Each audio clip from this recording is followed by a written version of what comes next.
What is good, guys? Today's a public holiday here in Japan, and you know what that means?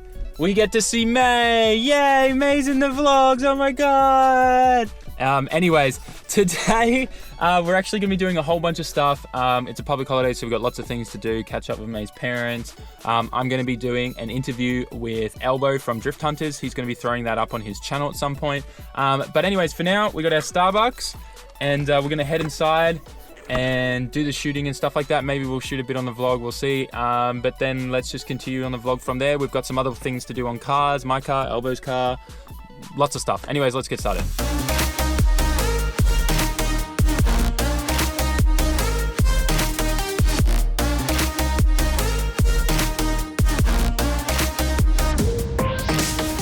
Okay, so I'm here with Albo from Drift Hunter. May's over there as well. Now, you guys have been smashing me in the last few videos about polishing my headlights, right? Because they're getting yellow and gross. And I thought today would be a perfect opportunity to do that. But before we do mine, we're gonna do Albo's car, because he just picked up this Subaru WRX STI. And it's got the thing that all the bug eyes get, which is the cloudy headlights. So we're gonna do Albo's, then we're gonna do mine, and then we're gonna continue with the rest of the day. So let's do this. So right away, I've put Albo to work, and he's using this special tape that's not super sticky, so it won't get stuck to the body. And we're putting it around to protect any parts of the paint work and the body, so that when we're using the polishing stuff, we're not polishing the paint, we only want to polish and hit the light. This one's probably the worst out of both of them. They kind of look the same when you look at them head on. So anyways, once he's finished putting all of that on, we're gonna go over it with a little bit of sandpaper and water, and then we've got all the different layers of polish, so 3000, 7500, 9800, and all the different polishing pads here with a super cheap IKEA drill. All of this probably costs like 30 bucks. $30. $30.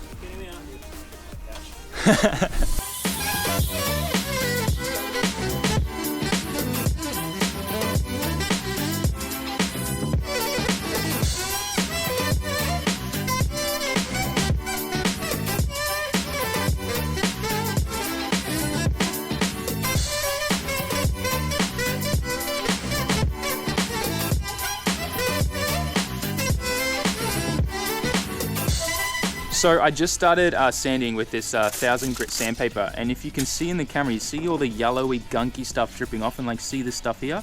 That's what we're cleaning off the headlight, and it's kind of taking that layer of all that kind of faded plastic and all the gunk that's been absorbed in the plastic, because the plastic will absorb like particles and things like that. And this is why we put the tape around here, because when we're going over this, the sandpaper and the polish, we don't want to hit the body and damage it. So as you can see, like, look at all that gunky stuff there. That's all the discoloration and why the headlights look like they do. Yeah. All right, so what we do is we take all of this liquid and then we funnel it into a drink, which is a caramel macchiato. From Starbucks. A Starbucks, yep. I'm starting up a coffee chain called Roadster Cafe, and this is the secret ingredient. No. That would be if we were doing your roadster headlights. Oh, okay. This is the Subaru Cafe. Yeah. Subaru juice. This is the Bug Cafe.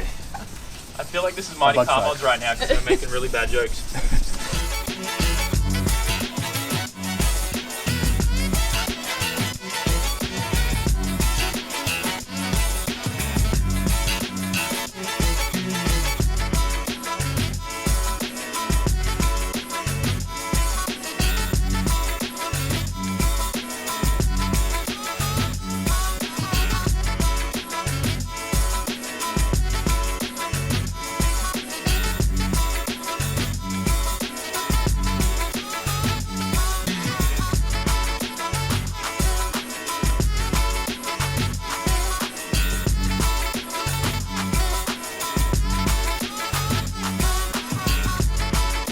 Okay, so I got Albo finishing that up there, and I've just finished this one now.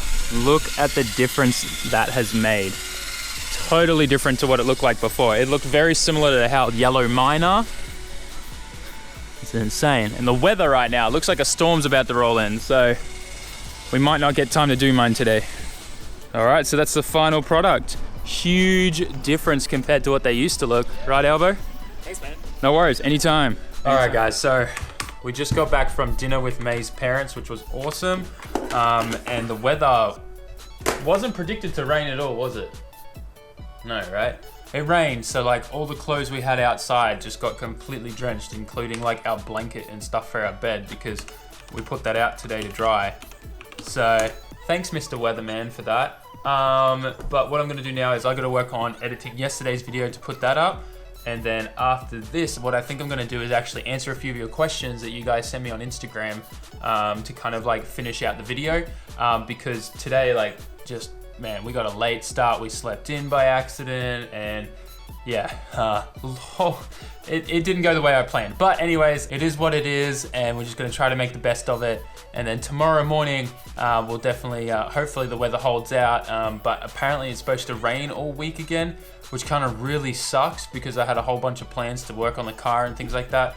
So hopefully things work out. All right, so I just finished editing yesterday's video, which is the JZX 100 Chaser video, Phil's Chaser. I'm sure a few of you guys were probably a little bit annoyed with my clickbaity title, but it was all for like just pretty much paying out Adam LZ a little bit and how he thinks the RB isn't reliable compared to his JZs, even though he's got like a fully built Skyline now and thinks it's the best car he has and whatever. But anyways, what I wanted to actually talk about was I asked you guys a few things on Instagram and a whole bunch of you replied back asking for like things for you guys to do when you visit Tokyo, like car related stuff. So the best place to go, like, there's really only two places, like it's north and south of Tokyo. You know, you've got like Yokohama, Kanagawa area where all these workshops and places are, and then you've got like, you know, Chiba, Saitama area, north kind of Tokyo. So it's either one or the other. Definitely down south here, like in Yokohama, Kanagawa, I think is one of the best places because you can hit up like Nissan Global headquarters. If you're above the age of 33 or 32, I think it is, you can test drive an R35 GTR for free.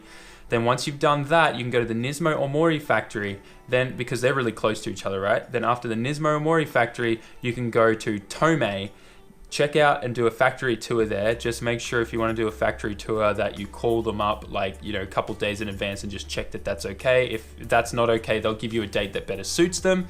And don't worry, they do speak English. So if you do, you know, they answer the phone and it'll be all in Japanese, just say in English, oh, is anyone there that speaks English, kind of thing, and they'll sort you out. After the Tomei factory tour, you can go straight to the biggest up garage in this side of Japan, which is like known as the GT parts up garage, all the crazy like parts for drift cars and things like that you always see in my videos. Then from there, there's another like 1 minute drive around the corner and you're at BR Racing. So BR, the GTR garage, the crazy like stuff that's there. There's a whole bunch of super rare GTRs like undercovers and things there that he'll show you. He's generally really nice. Just a pro tip. Don't pull out a camera, don't take any photos or film anything until you're already inside and talking to him. I've experienced this with him and other people have as well because he has a reputation of just really not liking people taking photos until you've already like, you know, checked with him if that's okay first, which is kind of common sense, I guess. So just have that common sense in general. The next thing would be, what else is he? Like SDF's workshop. That place is awesome. So many great cars there, and like with the dyno and things there, there's always something going on there, so you can check that out. And then pretty much like Yokohama wise, you could then go after all of that with your hire car, go to Daikoku Futo PA, check out all the things that are happening there that night, and then if it gets closed down, move up to Tatsumi PA, closer to Tokyo. Then if that gets shut down, then you can move to like Shibaura PA. And then pretty much like you've just done an entire day. Like you could start easily from like 8 a.m. all the way through and just non-stop all the awesome car stuff here on this side of town. Then the next day, if you're doing north of Tokyo, you can pretty much just like Google a whole bunch of workshops like Yashio Factory, Okachan's workshop, check out his S15s there and stuff like that.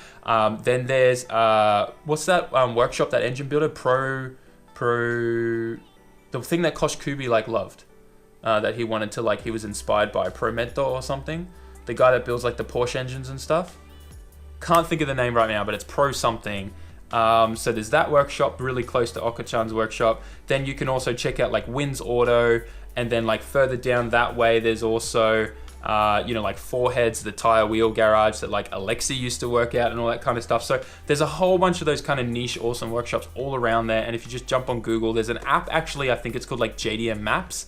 Just search that in the App Store if you got an iPhone or an Android, in the Play Store, and that gives you like all the little locations of a whole bunch of Japanese workshops that you can go and check out. And then it's pretty much just like especially with car meets or events, like if you just go to Nikko Circuit, I'm sure there'll be a drift event there, and it's always open to the public. They always have a public viewing gallery there that's open. So go to like Nikko Circuit, and then just like pretty much just go in there and say hi to people and ask if you can take pictures of their cars and stuff.